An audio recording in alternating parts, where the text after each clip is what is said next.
keyfinize bakın. Hop. Euzu billah mineşşeytanirracim. Bismillahirrahmanirrahim. Elhamdülillahi Rabbil alemin. Ve salatu ve selamu ala seyyidina ve nebiyyina Ebul Kasım'ın Mustafa Muhammed ve alihi teyyibine tahirin ve ashabihil muntecebin. El feslul aşiru fil keyfi. Biz 6. merhalenin 10. faslına geldik. Geçen fasılda biz keyf hakkında konuştuk, kem hakkında konuşmuştuk. Nicelik. Arezlerin ilk arez kem olarak ele almıştı, kemi ele almıştı. Ve kem hakkında özet bir şekilde bize bir bilgi verdi. Şimdi arez nitelikli olan, arez kısmından olan mekulelerin ikincisine geldik. Ki ikincisi de keyiftir. Bu keyif ile ilgili, keyif de Türkçe'den niteliktir. Halettir. Tam karşılığı ne olur? Seyda, Keyif, hani kemde ne kadar demiştik? Kemde ne kadar demiştik? Keyifte ne diyeceğiz? nasıldır? Tamam. Nasıl sorusu karşısında verilen cevaptır. Nasıldır? Mesela biz ilmi nasıldır? İlim bir keyiftir. Elbette ilim hakkında şey vardır. Haletler, bu haletlere keyif deniliyor. Bu keyfi zaten ilk önce gelip tarif ediyor ve keyfi tarif ettikten sonra keyfin kısımlarını söylüyor. Her kısmı tarif ettikten sonra örneklerle örneklendirmeye çalışıyor. Tabi tarif önceki derslerde de işaret etmiştim. Tarif edilemiyor normalde. Bu makule olarak, ecnas-ı aliye olarak kabul edilmiş olan mahiyetler o taraftan biraz ses geliyor. Dikkatimizi dağıtıyor. Eğer o sesli Hemen kapatıyorum hocam. bir zaman kapatsanız iyi olur. Tamam. Şimdi daha önceki derslerde de işaret etmiştik. Demiştik ki ecnas-ı aliye tarifi hakiki tarif edilemiyor. Niye tarif edilemiyor? Çünkü tarif için, gerçek ve hakiki tarif için cins ile fasıl olması gerekiyor. O ecnas-ı aliyenin cinsi yoktur. Ben şimdi insanı tarif ettiğim zaman, tarif etmek istediğim zaman insan için hem bir cins getirebiliyoruz hem de fasıl getirebiliyoruz. Çünkü insan makule değildir. İnsan cinsi âli değildir. Cins değildir aslında. Nev'udur.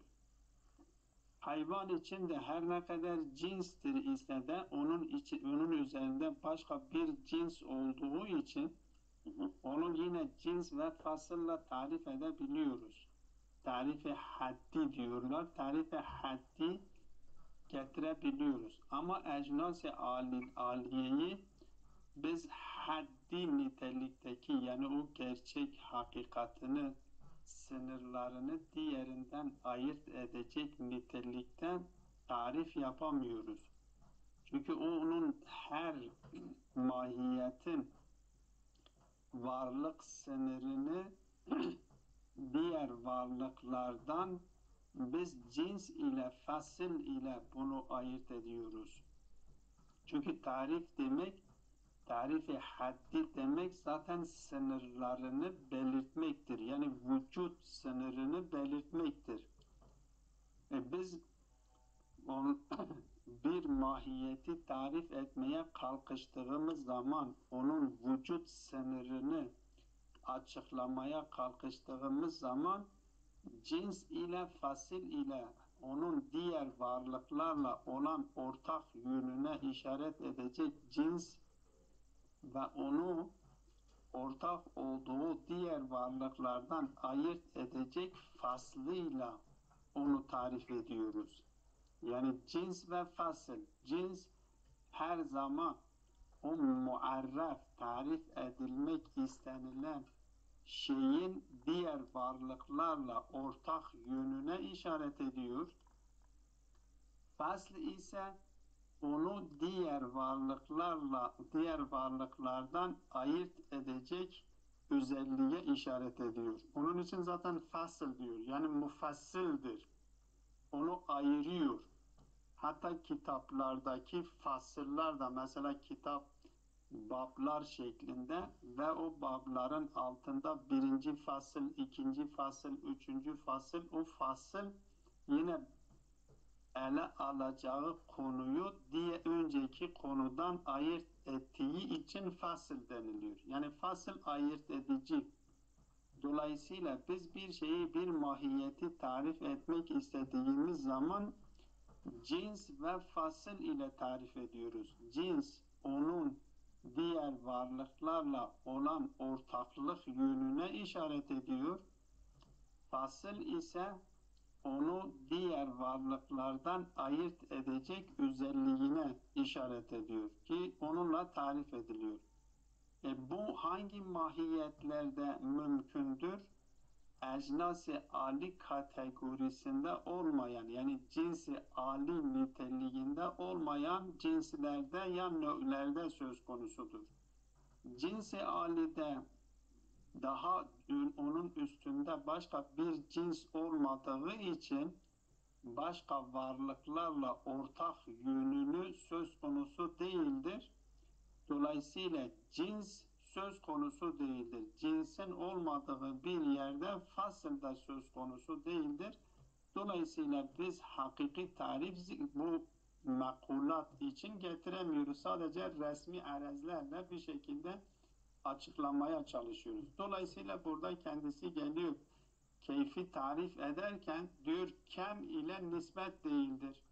Seydam, Seydam Dinliyorum. geliyor mu? Yani ecnası aliyeyi haddi tam ile haddi nakısla olmuyor, resmi tam ile resmi nakısla tarif edebiliyoruz.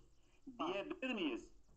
Resmi evet ne haddi tamla yapılabiliyor ne haddi nakısla tarif edilebiliyor ama resimle yapılabiliyor. Yani tek cümleyle Seyda'nın dediği tabir tek cümleyle bu ecnası aliye had ile tarif yapılmıyor, resim ile tarif yapılıyor. Resim ile tarif ediliyor. Evet. Anlaşıldı Seyda. Ha. Tamam. Tamam. Burada onun için keyfi tarif etmeye çalışırken diyor ki bir anlamda diyor ki kem değildir ve o nispetlerden herhangi birisi değildir. Yani kem bakın kem değildir. Bak o bu arez olan mahiyetlerden bir tanesi keyiftir, kemdir, bir tanesi keyiftir. O diğerleri hepsi 7 tanesi de bir anlamda nispettirler. Onun için bazıları bu arez niteliğindeki olan mahiyetleri 4'e indirmişlerdi, bazıları 5'e indirmişlerdi. Hop. Diyor ki arezi tarif ederken diyor ki kendisi kem değildir, zati itibariyle kısımlandırılmayı kabul etmiyor. Biz kemi tarif ederken ne demiştik?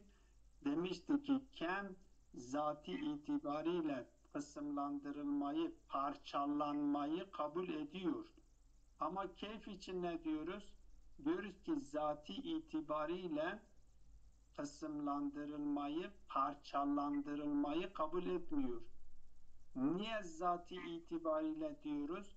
Çünkü kem bağlamında kemin üzerinde gerçekleşmiş olan keyifler kemin kısımlandırılmasıyla yani kem vasıtasıyla kısımlandırılabiliyor. Ama zati itibariyle fi haddi zatihi bimahiye keyf kısımlandırılmayı kabul etmiyor. Onun için diyor kem zati itibariyle kısımlandırılmayı kabul etmiyor ve o 7 tane nispetten herhangi bir nispet de değildir. Bu şekilde tarif ediyor. Ve bunu tarif ettikten sonra keyfin 5 tane 4 tane kısmı vardır. 4 tane kısmına işaret ediyor. Ve bu kısımları da kendisi şeylerle anlatıyor. Örneklerle anlatıyor. Çünkü yine keyifler de gerçek bir tarifle biz keyifleri de şey yapamıyoruz. Tarif edemiyoruz. Belki ilmi huzuridir. Mesela insanın iç aleminde gerçekleşmiş olan sevinç haleti, insanın iç aleminde gerçekleşmiş olan nefret haleti, bu nefret haletini biz nasıl taksim edeceğiz? Taksim edilmiyor. Nasıl tarif edeceğiz? Tarif edemiyoruz. Bir şeye benzeterek onu açıklamaya çalışıyoruz. Ya benzetmek de o resm oluyor. Tarif yine olmuyor. Dolayısıyla bunları tarif etmekten öte, bu kısımları tarif etmekten önce örnekler üzerinden bunu açıklamaya çalışıyor. Biz de fazla artık üzerinde durmadan ibare üzerinden bunları açıklamaya çalışalım. Diyor ki ve huve aradun keyf. Aradun la yakbelul kısmete ve len nisbete lizatihi. Her ikisi için bakın hem kısmeti kabul etmiyor. Yani kısımlandırılmayı, parçalanmayı kabul etmiyor. Hem de nispeti kabul etmiyor. Nispet dediğimiz zaman iki şey arasında gerçekleşen bir halettir. Yani nispet o iki şey arasındaki elbette halet dediğimiz zaman yine keyfe dönüşüyor. Artık tabir yoktur. Türkçe'de karşılayacağı tabir olmadığı için bu şekilde konuşmak zorundayız. Biz iki şey arasında ki bu o nisbetlerde 7 tane nisbet vardır. Oraya geldiğimiz zaman kendisi zaten orada açıklıyor bir sonraki fasılda o nispetleri açıklıyor. Ve hepsini de 7 tane nispet vardır. Hepsini de bir fasılda açıklıyor onları. Fazla üzerinde durmuyor.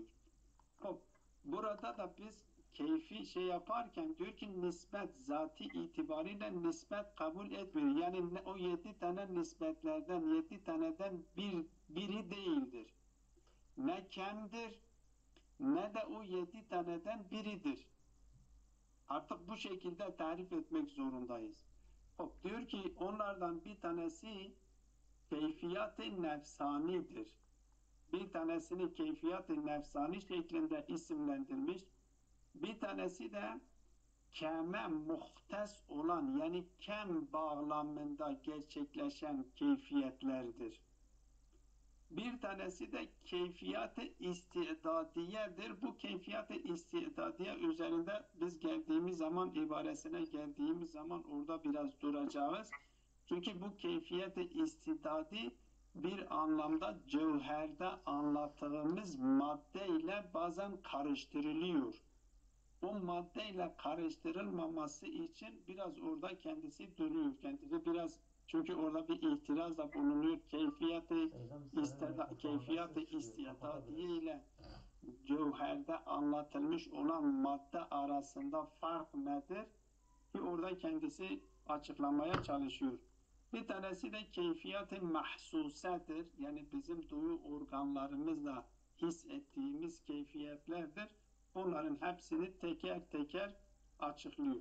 Diyor ki birinci keyfi diyor ki ahaduha el keyfiyatun nefsaniyetu.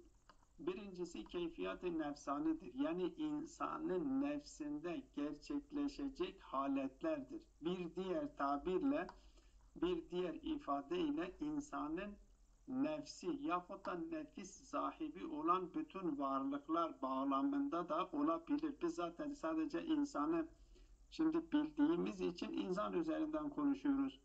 Diyor ki insanın nefsi bağlamında gerçekleşen haletler yahut da insanın nefsi hakkında gerçekleşen haletlerdir.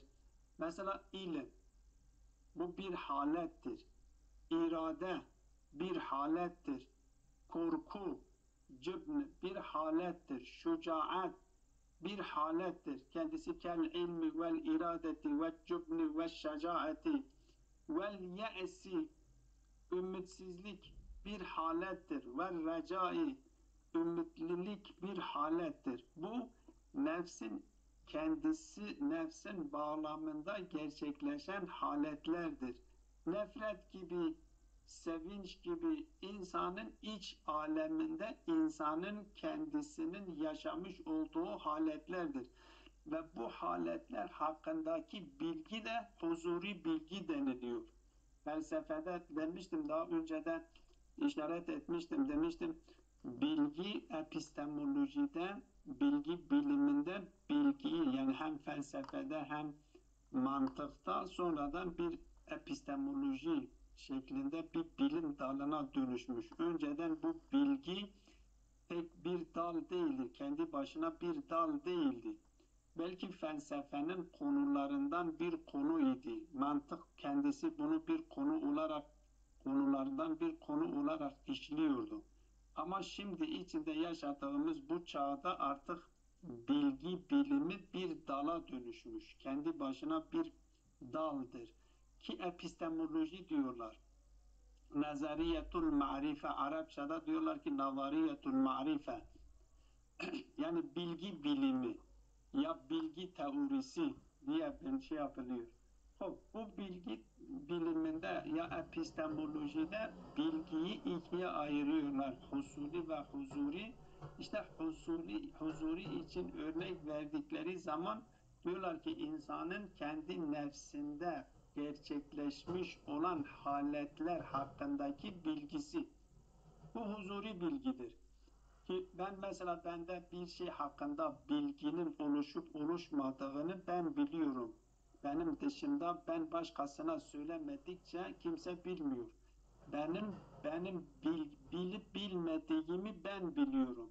Hani felsefede Zat-ı Bari Teala için diyor ki filozoflar diyor Zat-ı Bari Teala kendisini biliyor, kendisini bildiği bilgiden varlıkları ne yapmıştır? Sudur etmiştir. Kendisini biliyor. Kendisini bilir. Elbette Zat-ı Bari Teala için halet değildir. Çünkü halet değişkendir. Zat-ı Bari Teala için öyle değişkenlik diye bir şey söz konusu değildir. Ama bizde ise değişkendir. Biz unutabiliriz, bildiğimizi unutabiliriz. Bilginin olmamıştır, bu olmuştur. Her halükarda bilgi insan için bir halet olduğunu söylüyor. Elbette yine hatırlatmakta fayda vardır ki Mulla Sedra bilgiyi vücut kabul ediyor. Halet kabul etmiyor ki bilgi konusuna geldiğimiz zaman sonraki merhalelerde bunu açıklıyor. Vel iradetu, bir tanesi de iradedir. İnsan irade ediyor. İnsanın irade ettiği zaman insanda bir halet gerçekleşiyor. Bu keyiftir. İrade şiddetli olabilir, irade zayıf olabilir, irade mutavassit olabilir. Bu nicelikler teşkikidir. Nicelik keyiflerde teşkik vardır. Kemde teşkik olmuyor. Biz kemde değil mi diyoruz, bu kadardır. Artık bu kadarı zayıftır yahut da zayıflık, şiddetlik kemde söz konusu değildir. Kemde sen parçalıyorsun. Bir parçadır, iki parçadır, üç parçadır. Kemde şiddet, zayıf söz konusu değildir. Kemde teşkik, yani derecelilik söz konusu değildir. Ama keyifte derecelilik söz konusudur. Teşkik söz konusudur. Hop. Diyor ki kel ilmi vel irade. İrade şiddetli olabilir, irade zayıf olabilir. Yani irade demek ilgi duymak demektir. Bir şeye ilgi duyuyorsun ve ilgi duyduğunu istemek. Vel cübn, korku, bir şey, insan bir şeyi gördüğü zaman kendisinden bir iç aleminde bir ürperti şekilleniyor. Bir halet gerçekleşiyor. Belki dış şeyine yansıtmayabilir. Ama iç aleminde bir halet. Mesela bazen insan bir uçağa bindiği zaman bazıları uçağa binmekten korkuyor. Bindiği zaman iç aleminde bir halet. Yahut da bir insan bir toplumda konuşmak istediği zaman geldiği büyük, mesela diyelim büyük şahsiyetler vardır. O toplantıda konuşacak. Bazen ders vermekte insan heyecanlanıyor. İç aleminde bir heyecan şekilleniyor. Bunlar hepsi nedir? Keyiftir. Hop, bu bir tanesidir. Ümit de öyledir. Ümitli olmak ki dinimizin yapmış olduğu prensiplerinden, üzerinde durduğu konulardan bir tanesi insan korkuyla rıca arasında olması gerekir. Ne mutlak korkuya ne mutlak ümit. Hem korku olacak hem de ümit olacak. Ne ümitsiz olacak ne de çok ümitli olacak. Bir halet sürekli, çünkü insanın haleti değişebiliyor. İnsan değişken bir varlıktır. Bakıyorsun başta mümindir, akıbeti kötülükle sonuçlanıyor. Bel'am-i Bahura gibi Kur'an-ı Kerim'de kendisinden bahsediliyor. Bir Bel'am-i Bahura'dır, duası kabul ediliyordu. O derecede, ama kendisi sonradan o duruma, öyle bir duruma getiriliyor ki köpeğe, affedersiniz, köpeğe benzetiliyordu Kur'an-ı Kerim'e. Meteluhu kemetelil kelb şeklinde Allah-u Teala tabir ediyor. Yani insanların haletleri değişebiliyor. Değişken olduğu için bu haletler de sabit değildir. Onun için mümin hep hem korkuyla rıca arasında olması gerekiyor. Bu rıca şeyinden dolayı söyledim. Hop. Ve taniha, ikincisi nedir? El keyfiyatul muhtassetu bil kemiyat. Bil kemiyat. Biz zaten kemi onu konuşmuştuk. Kemi yine kemi muttasıl demiştik. Kemi munfasıl demiştik. Hem kemi muttasıl bağlamında gerçekleşen keyifler vardır. Hem kemi munfasıl bağlamında gerçekleşen şeyler vardır. Nedir ismi? Keyifler söz konusudur. Burada dün işaret etmiştik. Yani arezin üzerinde gelebilir mi? Yani bir diğer tabirle bir arez başka bir arez için mevzu olabilir mi? Diyor evet, mevzu olabilir. Mesela keyif için mevzu olabilir. Bazı keyifler kemde gerçekleşiyor. İster kemi munfasıl olsun, ister kemi muttasıl olsun. Kemi muttasıl da ister kar olsun, ister gayri kar olsun. Ve işte o kardadaki de zaten misallarını yapıyor, misallarını getiriyor. Kemin üzerinde gerçekleşecek keyiflere diyor keyfiyatul muhtassetu bil kemmiyat kel istikameti vel inhinai ve şekli mimma yaktasu.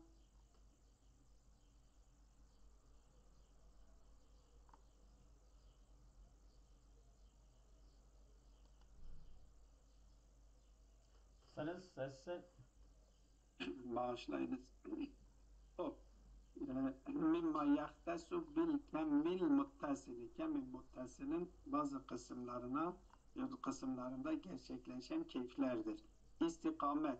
Mesela biz bir hat çekiyoruz, o hatın düz olduğunu yahut da o hattın mesela eğri olduğunu, şekil üçgendir, dörtgendir ve farklı şekillerde olabiliyor.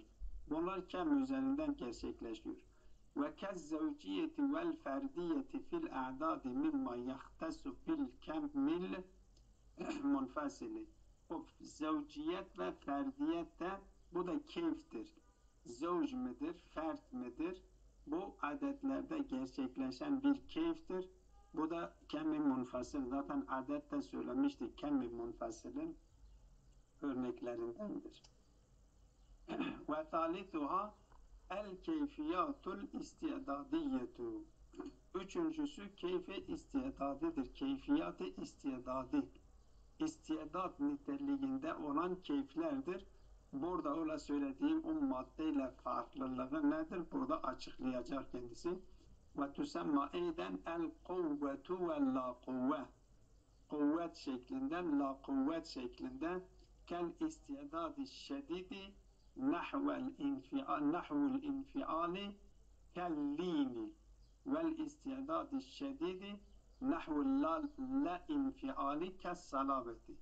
Bu istidatlar şiddet de olabilir, zayıf da olabilir, yumuşak da olabilir, edilgen ve edilgen olmayan. Edilgen olanlara infial deniliyor. Edilgendir. Mesela siz bir suyun içine parmağınızı sokarsanız o su seyalan olduğu için o suyun içine su yer açıyor. Su parmak için yer açabiliyorsunuz. Ama önümüzdeki masanın üzerine koyduğumuz zaman masa sert olduğundan dolayı, selabet sert olduğundan dolayı bizim parmağımıza engel oluyor. Bizim parmağımız içine girmiyor, engelliyor.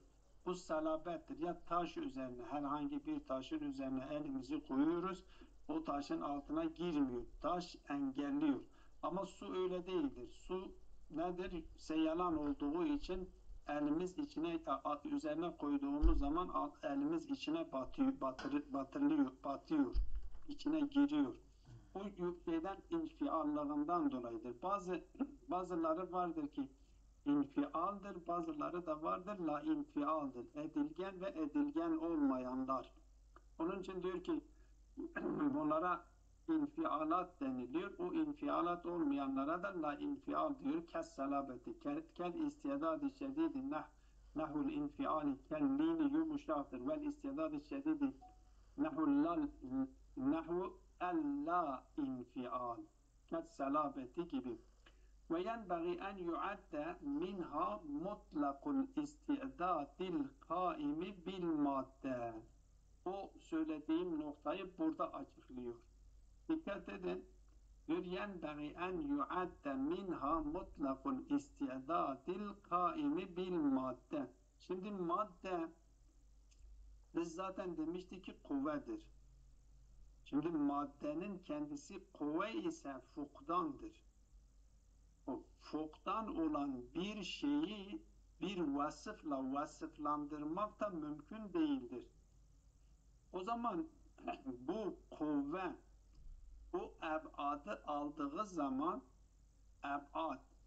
zaman fiiliyete dönüşmüş oluyor. Fiiliyete dönüştükten sonra ebad nedir? Ebad bima huve ebad, bu'd bima huve bu'd cevherdir. Dikkat edin, yani cisim olmuş oluyor. Bu'd bima huve bu'd cisimdir. Ve cisim olduğu için kendisi cevherdir. Bu bu'd nasıldır? Uzun mudur? Kısa mıdır?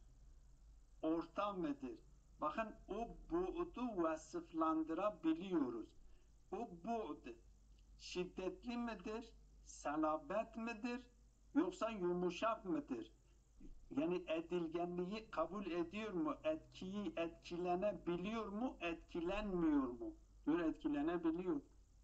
İşte o bu'd, bima huve bu'd ki cisimdir ve o cisim aynen bu istidadı şeye benzetiyorlar. Cismi ta'limiye benzetiyorlar. Cismi ta'limi geliyor, o cismi tabiiyi miktarını belirtiyor, mübhemlikten çıkarıyor. Yoksa o kendisi eğer cismi ta'limi gelmezse cismi tabii belirsizdir ve hiç vasıflandırılmıyor. Ama bu cisim geldiği zaman cismi ta'limi gelip onun miktarını belirttiği zaman o miktarının keyfiyetini de diyor şey yapabiliriz. Keyfiyet kendisi için kendisinde bir keyfiyet söz konusudur. Ve buna da diyorlar ki nedir? Bu üçüncü kısımdır. Kendisine keyfiyat-ı istidadiye yani potansiyel nitelikli keyifler ya istidat nitelikli keyfiyetler ki potansiyel bunu açıklıyor. Evet diyor ki ve yenbagi en yuadde minha yani bu keyfiyat-ı istidadiyeden sayılması gerekiyor. Mutlakul istidadil kaimi bil madde. Bu cevher olarak kabul etmiş olduğumuz o maddenin kabul etmiş olduğu potansiyel madde bima huve madde cevherdir. Ama o madde bima huve madde neyi kabul ediyor, nasıl kabul ediyor? Neyi nasıl kabul ediyor şeyi haletine de ne deniliyor? Kendisine o keyfiyat-ı istidadiye deniliyor. Ve nisbetul istidadi ila'l kuvvetil cevheriyeti leti hiyel maddetu nisbetul cism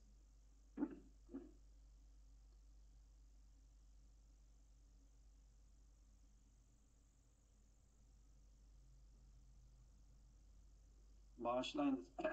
Ve nisbetul istidadi ila'l kuvvetil cevheriyeti leti hiyel madde. Şimdi madde olarak kabul etmiş olduğumuz o cevher ile bu istidat, keyfe istidadi olarak kabul ettiğimiz arasında nispet nasıldır? Nasıl bir nispet vardır? Diyor ki cismi ta'limiyle o madde arasındaki nispet nasıl değilse buradaki nispet de aynı şekildedir. Çünkü o madde niteliği, o cevher niteliğindeki olan madde bimahiye madde olarak kabul ettiğimiz zaman kuvve kuvvetu bima huve kuvve. Ama bu kuvvenin nasıllığı şedid midir, zayıf midir, orta mıdır? Hangi sureti kabul ediyor, ne şekilde, kaç derecede kabul ediyor? Biz bu soruları o madde için sorabiliriz. El maddetu bimahiyel madde olarak kabul baktığımız zaman cevherdir. Kendisi cevherdir. Ama bu madde her halükarda bir sureti kabul etmesi gerekiyor. O sureti kabul ederken nasıl kabul ediyor? Nasıl kabul ediyor noktasını işte keyfe istidadı, keyf olmuş oluyor. Diyor ki nisbetül istidadi ila'l kuvvetil cevheriyeti leti hiyel madde nisbetül cismi ta'limiye nisbetul cismul ta'limiye ellezi huve fiiliyetul imtidadi. Ki cismi ta'limi kendisi için bir fiiliyettir.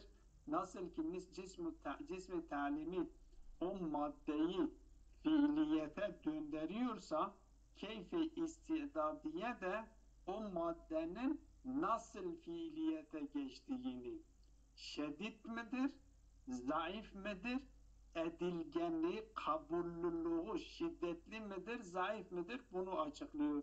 Ki huve fiiliyetul imtidadi fil cihati selasece şey nedir? Cismi ta'limi kendisinin fiiliyet bulmasıdır.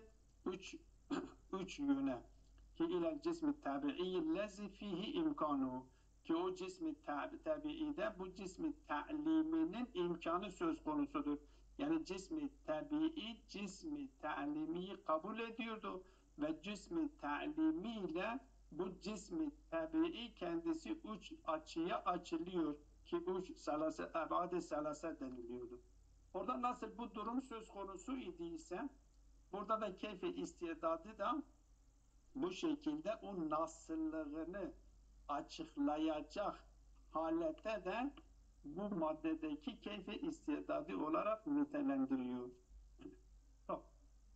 Bu üçüncü keyfti. Dördüncü keyfte ve rabi'uha el keyfiyatul mahsusetu bil havasil hamsi zahireti.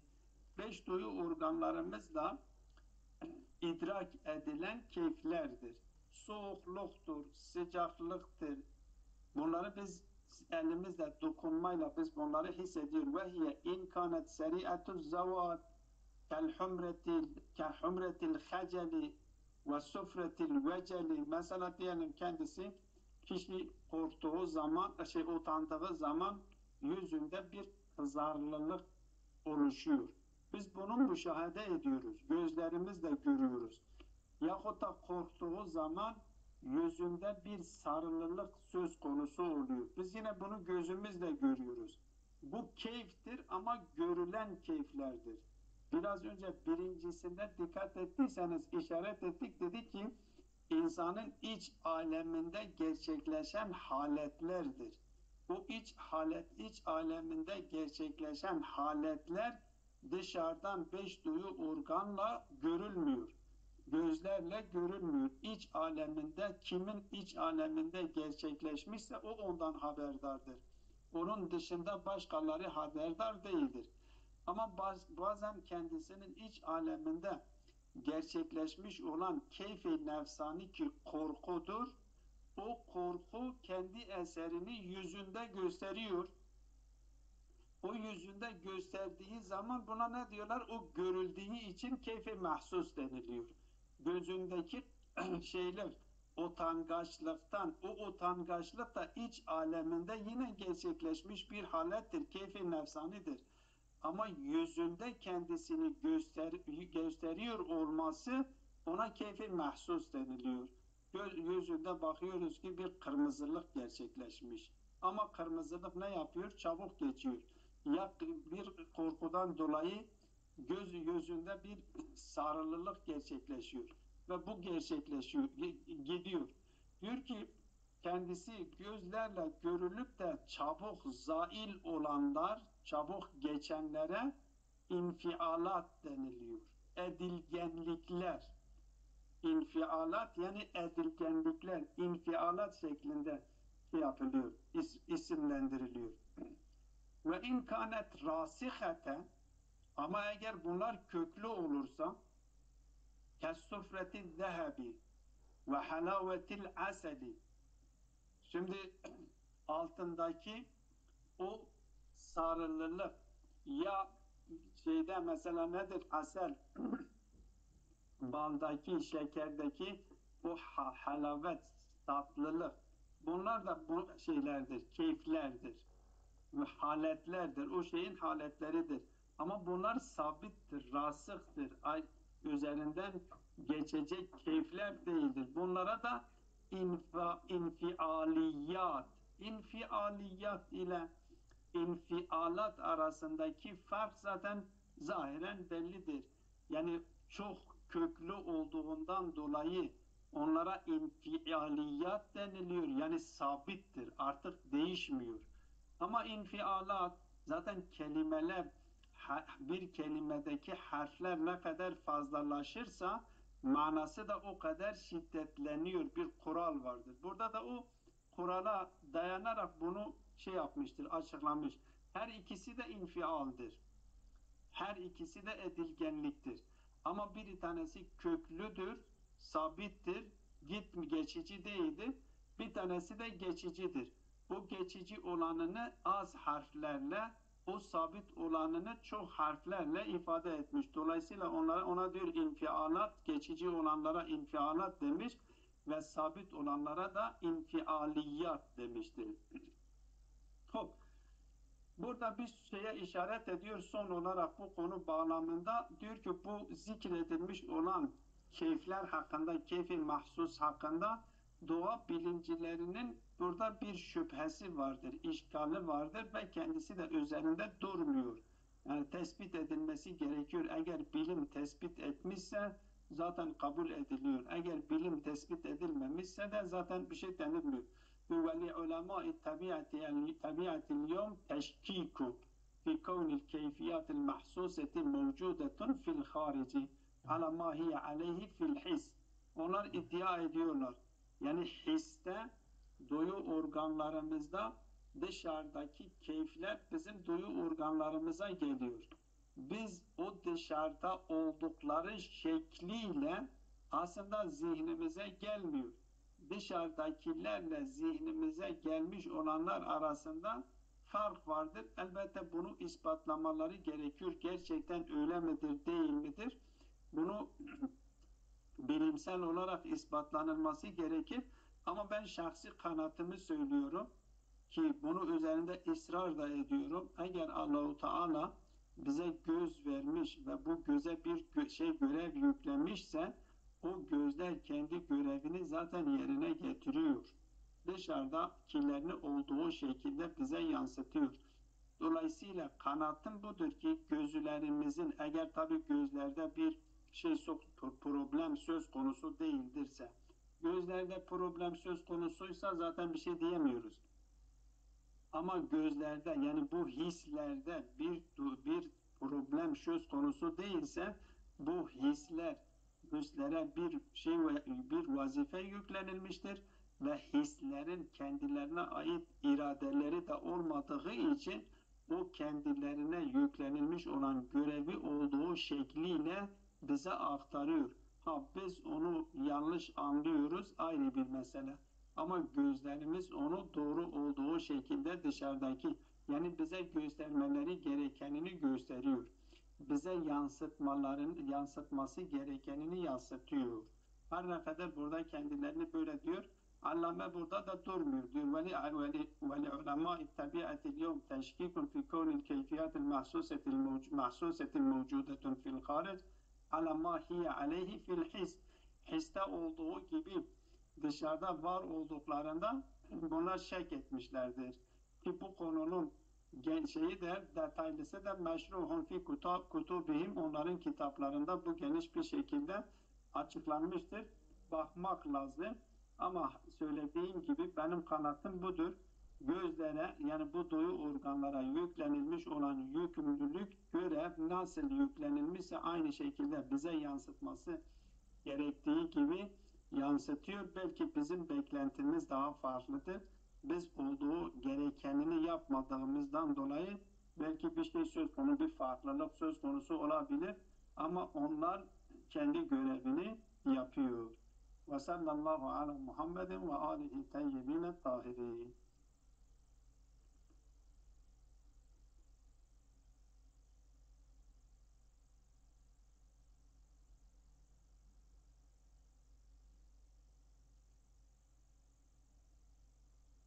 Hop.